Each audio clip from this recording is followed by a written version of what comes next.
আসসালামু আলাইকুম। আজকের ক্লাসে আমরা সরলরেখার সমীকরণের বিভিন্ন আকার নিয়ে আলোচনা করব। তো আমাদের এই বেসিকগুলো যখন আমরা অঙ্ক করব তখন বিভিন্ন অঙ্কের ক্ষেত্রে কাজে লাগবে। আমরা এখানে মোটামুটি 5 টাইপের বিভিন্ন সরলরেখা নিয়ে আলোচনা করব। তো 1 নম্বর, যদি প্রশ্নের মধ্যে ঢাল এবং ওয়াই অক্ষ থেকে ছেদকৃত অংশ দেয়া থাকে তখন সরলরেখার সমীকরণের আকারটা কি হবে আজকে আমরা বের করার চেষ্টা করব। তো এখানে দেখো, একটা স্থানাঙ্ক ব্যবস্থায় এক্স কমা ওয়াই বিন্দুগামী একটা সরলরেখার ঢাল দেওয়া আছে। আমরা জানি ঢাল হলো কোনটা, এক্স অক্ষের ধনাত্মক দিকের সাথে যে কোণ তৈরি করে ঢাল দেওয়া আছে থিটা, ট্যান থিটা, এবং ওয়াই অক্ষ থেকে ছেদকৃত অংশ দেওয়া আছে। দেখো সরলরেখাটা কিন্তু মূল বিন্দু দিয়ে যায় নাই, এটা ওয়াই অক্ষকে কাট করছে। কতটুকু ছেদ করছে বললাম যে এই পরিমাণটা হলো সি পরিমাণ। তাহলে আমাদের এই সরলরেখার ঢাল বলা আছে এবং সরলরেখাটির ওয়াই অক্ষ থেকে ছেদকৃত অংশ বলা আছে এবং সরলরেখাটি এক্স কমা ওয়াই বিন্দুগামী। তো এই সরলরেখাটার আকারটা কি হবে আজকে আমরা বের করব। দেখো, তো এখানে আমি লম্ব টানলাম, তাহলে এটা কি, এটা পুরোটা কুটি, আর এটা কি, এটা ভুজ, এটা ভুজ হলো এক্স আর এটা কুটি হলো ওয়াই।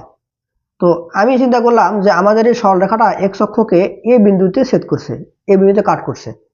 তো এটাকে আমি এখানে যোগ করে দেই, তাহলে এটাকে আবার ছেদ করবে, নাম দিলাম পি এ বি, নাম দিলাম পি এ বি, আর এটা নাম দিলাম, এটার ও, এটা নাম দিলাম মনে করো এক্স। হ্যাঁ, এখন একটু চিন্তা করো, তো আমরা জানি যে ঢাল কোনটা, এই যে থিটা, এটা যদি থিটা হয় তাহলে এই কোণটাও থিটা হবে, কারণ আমরা জানি যে এটা অনুরূপ কোণ। তাহলে এখন আমরা এই অ্যাঙ্গেলের ট্যান থিটা নেব, তাহলে আমরা লিখব যে ঢাল ঢাল আমরা জানি এম, তাই না, এম বা ঢালকে আমরা কি দিয়ে প্রকাশ করি, ট্যান থিটা যদি অ্যাঙ্গেল বের করার ক্ষেত্রে, আর এমনিতে আমরা এম দিয়ে প্রকাশ করি। তো ঢাল এম সমান ট্যান থিটা, ট্যান থিটা সমান কি, লম্ব বাই ভূমি। লম্ব এখানে পিবি, এই ত্রিভুজে পি এ বি ত্রিভুজে লম্ব পিবি আর ভূমি আমাদের এবি। এটা হলো আমাদের এই সরলরেখার ঢাল। তাহলে পিবির মানটা কত হবে একটু চিন্তা করি। পিবি মানে এতটুকু, আমরা জানি পুরাটা হলো আমাদের ওয়াই, পুরাটা ওয়াই, আর এই এতটুকু বাদ দিলেই আমরা কিন্তু পিবি পাবো। তো এখানে এতটুকু সি হলে আমাদের এটাও সি হবে, এতটুকু এখান থেকে বিএক্স। তাহলে ওয়াই থেকে সি বাদ দিব, সেটাই আমাদের PB, y minus c divided by AB. AB কতটুকু, এবি আমাদের এই যে এতটুকু, এটা কিন্তু ভুজের সমান এতটুকু। তো ভুজ কোনটা, ভুজ হলো এক্স, এখানে যেহেতু এক্স তাহলে ভুজ হলো এক্স। এটা যদি এক্স হয় তাহলে এবিটাও এক্স হবে, তাহলে এবির মান এক্স। আমরা পেলাম যে এম সমান y minus c divided by x. তো এটাকে আমরা যদি একটু সিম্পলিফাই করি তাহলে আমরা পাবো এম এক্স সমান ওয়াই মাইনাস সি। অতএব ওয়াইটাকে একদিক করি, ওয়াই সমান আমরা পাবো এম এক্স প্লাস সি। তাহলে আমরা এখান থেকে বের করলাম যে যদি ঢাল দেওয়া থাকে এবং ওয়াই অক্ষ থেকে ছেদকৃত অংশ দেওয়া থাকে তাহলে আমাদের সরলরেখাটার আকার হবে ওয়াই সমান এম এক্স প্লাস সি, যেখানে এমটার পরিচয় হলো ঢাল আর সি এর পরিচয় হলো ওয়াই অক্ষ থেকে ছেদকৃত অংশ। তো এই সমীকরণটাকে বলা হয় ঢাল সমীকরণ। তো এখানে একটা বিষয় লক্ষণীয় মনে রাখবা, ঢাল সমীকরণে এখানে ওয়াই এর সহগ কিন্তু এক, সবসময় এক থাকতে হবে, ওয়াই এর সহগ থাকতে হবে এক থাকতে হবে। তাহলে আমরা বলবো ঢাল এবং ওয়াই অক্ষ থেকে ছেদকৃত অংশ দেওয়া থাকে তার সমীকরণ ওয়াই সমান এম এক্স প্লাস সি, যেটাকে ঢাল সমীকরণ বলা হয়। তো এখন দেখো, এখানে আমরা দুটো সমীকরণ লিখছি, তোমাদের বলতে হবে যে ওয়াই সমান 2x প্লাস 5 এই সমীকরণে ঢাল কত হবে। তোমরা ভিডিওটা পজ করে একটু চিন্তা করো, তারপর উত্তর দেখো। এই সমীকরণের ঢাল হলো 2, কারণ আমরা মিলাবো ওয়াই সমান এম এক্স প্লাস সি, এখানে এম এর মান হলো 2। পরবর্তী যে সমীকরণ, আর সি এর মান কত, সি এর মান 5, এটা হলো এম এর মান আর এটা হলো সি এর মান, এই ওয়াই এর সহগ এক থাকতে হবে।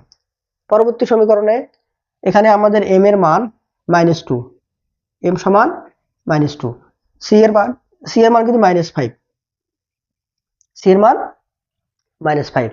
তো আমরা এই টাইপের সমীকরণ থেকে খুব সহজেই ঢাল এবং ছেদকৃত অংশ বলতে পারবো। তো আমরা সবসময় মনে রাখবো যে একটা সরলরেখার একটা গুরুত্বপূর্ণ বৈশিষ্ট্য যে একটা সমীকরণ সরলরেখার হবে কিনা, তার একটা গুরুত্বপূর্ণ বৈশিষ্ট্য হলো যে সরলরেখার সমীকরণে চলকের পাওয়ারগুলো সবসময় এক থাকতে হবে।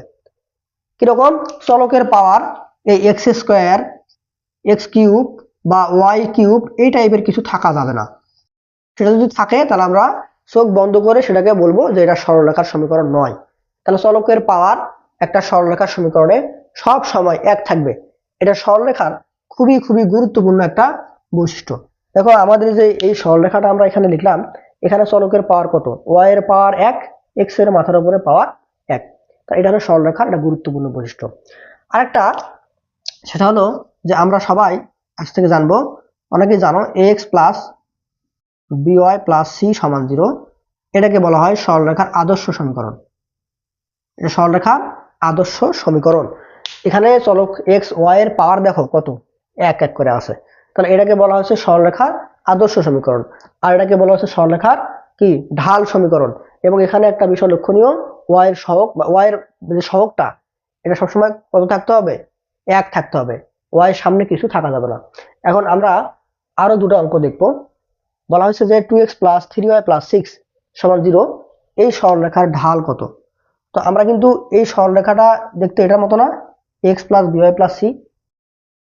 তাহলে এই সরলরেখাটা এটার মতো, তার মানে এটা আমাদের আদর্শ আকারের মতোই। যে কোনো সরলরেখাকে আমরা এই আকারে বানাবো, অথবা এরকম দেওয়া থাকবে, সরলরেখার আদর্শ আকারে দেওয়া থাকবে। তাহলে আমরা এই সরলরেখার ঢাল বের করব।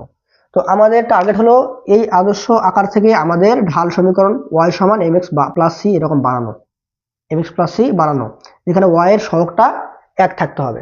তো আমরা এই সমীকরণটাকে আমরা এই ঢাল সমীকরণের মতো বানাবো। কিভাবে বানানো যায় একটু দেখি। আমরা যদি এই সমীকরণে yটাকে ফ্রি করতে চাই, বা 3y পার করে দেই মাইনাস 2x মাইনাস 6 এরকম হবে। তারপরে yটাকে আমরা y এর সহগটাকে 1 বানাবো, তার মানে 3 দিয়ে ভাগ করতে হবে উভয় পাশে। y সমান তাহলে মাইনাস, এটা হবে 2 ভাগ 3 ইন্টু x, 3 দিয়ে ভাগ করতেছি তো, তার মানে মাইনাস 3 দুগুণে 6, এটা হবে 2। যেহেতু উভয় পাশে আমরা 3 দিয়ে ভাগ করতেছি, তাহলে আমরা কিন্তু এই যে 2x plus 3y plus c এই সরলরেখাটাকে আমাদের ঢাল সমীকরণ বানায় ফেলছি। তাহলে আমরা দেখতে পাচ্ছি যে আমাদের এখানে ঢাল কোনটা? আমাদের ঢাল হলো -2/3। তাহলে এই সরলরেখার ঢাল m সমান -2/3। তো আমরা আরেকটা শর্টকাট টেকনিক শিখবো, যেটাতে আমরা এই ঢাল সমীকরণ না বানিয়েই এই x plus by plus c থেকে, এখান থেকে দেখে দেখে আমরা ঢাল বের করতে পারবো। সেটা হলো, যদি x plus by plus c, মনে রাখবা x plus by plus c সমান 0, এই টাইপের সরলরেখার ঢাল m সমান মাইনাস, উপরে হলো x এর সহগ, উপরে হলো x এর সহগ ভাগ নিচে হলো y এর সহগ, y এর সহগ। দেখো মিলে কিনা।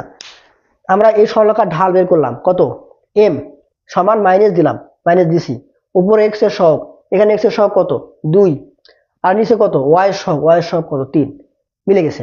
তাহলে তোমাদের জন্য একটা কুইজ থাকলো, তোমরা ভিডিওটা পজ করে এটার ঢাল বের করো দেখি।